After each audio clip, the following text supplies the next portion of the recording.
इस वीडियो में मैं आपसे बात करूंगा, अगर आपके भी OTR E-KYC सबमिट नहीं हो रहा है तो ये वीडियो कंप्लीट देखें, क्योंकि इस वीडियो को देखने के बाद आपकी जो प्रॉब्लम है वो सॉल्व हो जाएगी। इसलिए वीडियो को बिना स्किप किए कंप्लीट देखें। और OTR सबमिट से पहले जो गलतियां स्टूडेंट ज़्यादातर करते हैं उसके बारे में भी चर्चा करूँगा, कहीं आप भी ये गलती ना कर दे। इसलिए मैं इसमें आपको स्टेप बाय स्टेप प्रोसेस बताने जा रहा हूँ कि OTR E-KYC करते समय आपको किन किन बातों का ध्यान रखना है। इसलिए वीडियो को बिना स्किप किए कंप्लीट देखें। वीडियो पसंद आए तो वीडियो को लाइक करें, चैनल जरूर सब्सक्राइब करें, और कोई भी डाउट है तो नीचे कमेंट बॉक्स में हमें जरूर पूछें। तो चलिए वीडियो स्टार्ट करते हैं। वीडियो स्टार्ट करने से पहले चैनल सब्सक्राइब नहीं किया तो चैनल जरूर सब्सक्राइब कर लीजिए। और वीडियो के लास्ट में मैं आपसे एक डाउट पूछूंगा, उसका हमें कमेंट बॉक्स में आप जरूर बताना। तो चलिए, सबसे पहले आपको क्या करना होगा, गूगल पर सर्च करना होगा SSO ID। जब आप गूगल पर सर्च करोगे SSO ID तो आपके सामने इस तरह से पेज ओपन होगा और आपको इस लिंक पर क्लिक कर देना है। जब आप इस लिंक पर क्लिक करोगे तो आपके सामने SSO ID आ जाएगी। SSO ID और पासवर्ड लिखने हैं। अगर किसी कारणवश आपको अपने SSO ID और पासवर्ड याद नहीं है तो कोई बात नहीं, I forgot my SSO ID और आई फॉरगॉट माई पासवर्ड के आगे जो क्लिक हियर लिखा हुआ है उस पर क्लिक करके आप अपने SSO ID और पासवर्ड प्राप्त कर सकते हैं। इसके बाद आपको यहाँ कैप्चा कोड डालना है। कैप्चा कोड वही डालना है जो कोष्टक के अंदर है, गलत डालने पर आपकी एरर आ जाएगी। और उसके बाद आपको लॉग इन कर देना है। जैसे ही आपका लॉगिन होगा उसके बाद आपको क्या करना होगा, इस तरह से आपके सामने CET ग्रेजुएशन 2024 कोष्टक में RSSB लिखा होगा। इसके आगे अप्लाई नाउ पे क्लिक करना होगा। अगर पहले कभी आपने OTR क्रिएट नहीं किया तो यहाँ सबसे पहले आपको पूछा जाएगा OTR क्रिएट कीजिए, जिसके आपको चार्ज भी देना होगा। हर कैटेगरी के अलग अलग है। अगर आपका पहले से OTR बना है तो इस बार आपको OTR में E-KYC अपडेट करने के लिए पूछा जाएगा, जो कि इस तरह से पूछा जाएगा जैसे कि आप स्क्रीन पर देख सकते हो।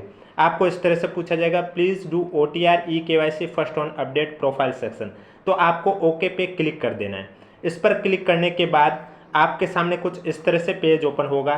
ध्यान दीजिए, अगर आप स्वयं कर रहे हो, चाहे दुकान पर जाके करवा रहे हो, ई मित्र की दुकान पर जाके करवा रहे, आपको जो मैं बता रहा हूँ उन सभी पॉइंटों को ध्यान रखना है। पहली बात, लाइव फोटो में बहुत स्टूडेंट के प्रॉब्लम आती है कि उनका फोटो में वो कह रहे हैं जब टैग फोटो पे क्लिक करते हैं तो उनका फोटो कैप्चर नहीं हो रहा है। तो मैं आपको बता देता हूँ फोटो कैप्चर कैसे होता है।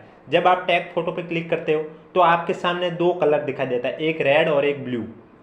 तो जो रेड सर्कल, रेड स्क्वायर होता है अंदर की ओर, उसमें आपका चेहरा है वो 80% आना चाहिए। और फ़ोन को आगे से थोड़ा सा तिरछा रखिए, इससे आपका फ़ोटो, उसके बाद पलक झपकानी होगी, जिससे आपका फ़ोटो है वो ऑटोमेटिक कैप्चर हो जाएगा।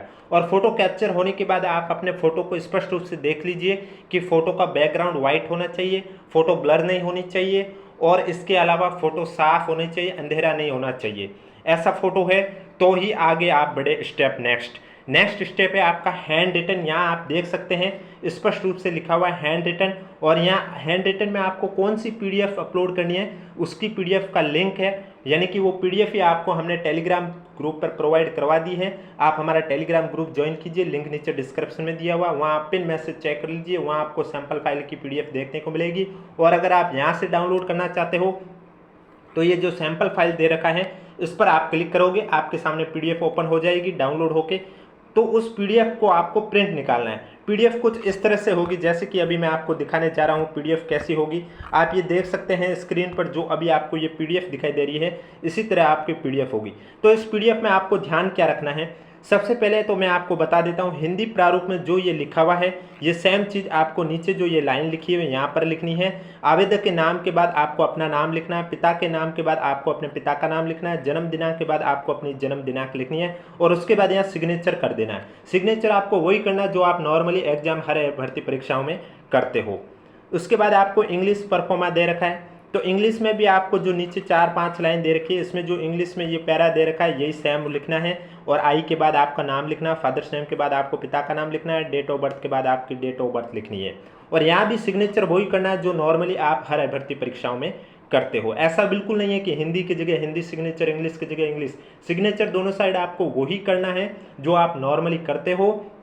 दूसरी बात, आपको दोनों भाषा में लिखना कंपलसरी है, हिंदी में भी लिखना है, इंग्लिश में भी लिखना है। तीसरी बात, SSO ID के बाद जो OTR नंबर लिखा हुआ है, बहुत स्टूडेंट कहते हैं ये OTR नंबर क्या होता है। तो OTR नंबर जब आप OTR में जाके देखोगे वहाँ वन टाइम रजिस्ट्रेशन में ऊपर आपके रजिस्ट्रेशन नंबर लिखे होंगे। तो वही होते हैं OTR नंबर। अगर वहाँ आपको नहीं मिल रहे तो अभी तक आपने जो भी एग्जाम दिए हैं उनमें से किसी का भी एप्लीकेशन फॉर्म उठाओ, उसमें लिखा हुआ है स्पष्ट रूप से OTR नंबर। आप वहाँ से भी देख सकते हो चाहे यहाँ से भी देख सकते हो। और SSO ID लिखनी है। इसके बाद आपको परमानेंट एड्रेस लिखना है, जो कि आपका परमानेंट एड्रेस है वही। इसके बाद इस PDF को क्रिएट करना है, इसे PDF फाइल में कन्वर्ट करना है। और PDF फाइल में कन्वर्ट करते समय आपको क्या ध्यान रखना है, आपको इस बात का ध्यान रखना है कि जो आपने ये PDF फाइल बनाई है उसकी जो साइज है वो 100 KB से लेकर 200 KB के बीच में होनी चाहिए। अगर 100 KB से कम या 200 KB से ज़्यादा हुई तो ये PDF आपकी सपोर्ट नहीं होगी। इसलिए आपको ये ध्यान रखना है जो भी PDF आप अपलोड कर रहे हो वो 100 KB से 200 KB के बीच में होनी जरूरी है। उसके बाद आपको क्या कर देना है, सबमिट eKYC पर क्लिक कर देना है। इस पर क्लिक करोगे तो आपके सामने कुछ इस तरह से पेज आएगा जिसमें लाइव फोटो में आपका फोटो होगा और यहाँ एक बार हैंड रिटन में व्यू डॉक्यूमेंट होगा। एक बार कंफर्मेशन करने के लिए आप व्यू डॉक्यूमेंट पे क्लिक भी कर देना, जिससे कि आप चेक कर सकते हो कि जो आपने डॉक्यूमेंट अपलोड किया क्या वही है जो आपने हस्तलिपि हाथों से अपने हाथों से हिंदी और इंग्लिश दोनों में जो लिखा है वही है। अगर वो नहीं है तो बैक में जाइए और वापस से एडिट कर लीजिए। उसके बाद यहाँ स्पष्ट रूप से लिखा हुआ आई confirm that capture photo is of white background at it is of mine only, यानी कि जो आपने फोटो अपलोड किया है वो सिर्फ मैं ही हूँ उस फोटो में और बैकग्राउंड वाइट है। तब आप कोष्टक में जो क्लिक है इस पर क्लिक कर दीजिए। नेक्स्ट लिखा हुआ है I confirm that uploaded handwritten specimen is of mine and according to given sample file, यानी कि जो मैंने हैंड रिटन नोट्स डाला है ये जो सैंपल दे रखा उसी के अकॉर्डिंग मैंने अपने हाथों से लिखा, तो कोष्टक के आगे टिक कर देना है। उसके बाद सेंड OTP पे क्लिक कर देना है। सेंड OTP पे क्लिक करोगे उसके बाद OTP भी आएगा। OTP आपके मोबाइल नंबर जो कि आपके SSO ID में अपडेट किए गए और ईमेल ID अपडेट किए उन दोनों पे आएगी। अब प्रॉब्लम यहाँ आती है, OTP डालने के बाद फाइनल जब सबमिट करते हैं स्टूडेंट तब उनके गोल गोल चक्री इस तरह से चलती रहती है, इस तरह से लोडिंग का ऑप्शन आता रहता है। लेकिन अब ये इश्यू खत्म हो चुका है। अब आप जैसे ही फाइनल सबमिट करोगे तो आपके सामने कुछ इस तरह से लिखा हुआ आ जाएगा recruitmentrajasthan.government.in OTR eKYC done successful. चाहे आप लैपटॉप से करो, चाहे मोबाइल से करो, चाहे ई-मित्र से करो, अभी आपके ये प्रॉब्लम नहीं आएगी। 17 तारीख से लेकर 20 तारीख के आफ्टरनून तक ये दिक्कत आ रही थी कि लोडिंग ही होता जा रहा, सबमिट नहीं हो रहा था। अब ये प्रॉब्लम है ये सॉल्व हो चुकी है। तो अब जल्दी से जाकर आप फॉर्म भले ही बाद में भर देना लेकिन OTR eKYC को पहले ही अपडेट कर लीजिए, क्योंकि बाद में फिर से प्रॉब्लम आई तो ये प्रॉब्लम कितने दिन और चलेगी इसका पता नहीं है। इसलिए अभी ये सक्सेस हो रहा है तो आप तुरंत जाके कर लीजिए। और क्या आपका OTR सक्सेसफुल हो चुका है हमें कमेंट बॉक्स में जरूर बताएं। और इसके अलावा कोई भी डाउट है तो नीचे कमेंट बॉक्स में पूछिए। वीडियो पसंद आए तो वीडियो को लाइक करें, चैनल जरूर सब्सक्राइब करें। और अगर आप ई-मित्र पर जाके करवा रहे हो तो ध्यान रखें OTP उसे तब तक मत देना जब तक आप एक बार कंफर्म ना हो जाओ कि जो लाइव फोटो है वो मेरा ही है, बैकग्राउंड वाइट है और जो हैंड रिटन स्पेसिमेन में PDF डाली है वो वही है जो मैंने उसको दी। क्योंकि बहुत स्टूडेंट फिर डाउट करते हैं कि ई-मित्र वाले ने यहाँ सिग्नेचर अपलोड कर दिया, मेरे जगह किसी और का फोटो अपलोड कर दिया, बैकग्राउंड वाइट नहीं रखा। एक बार सबमिट होने के बाद कुछ नहीं हो सकता। इसलिए OTP तब तक मत देना जब तक आप कंफर्मेशन ना कर लो कि जो चीज़ है वो सही है या गलत है। सही है तो आप OTP दीजिए और सबमिट करवा दीजिए, गलत है तो आप एडिट करवा लीजिए। इसके अलावा कोई भी डाउट हो तो नीचे कमेंट बॉक्स में बताइए।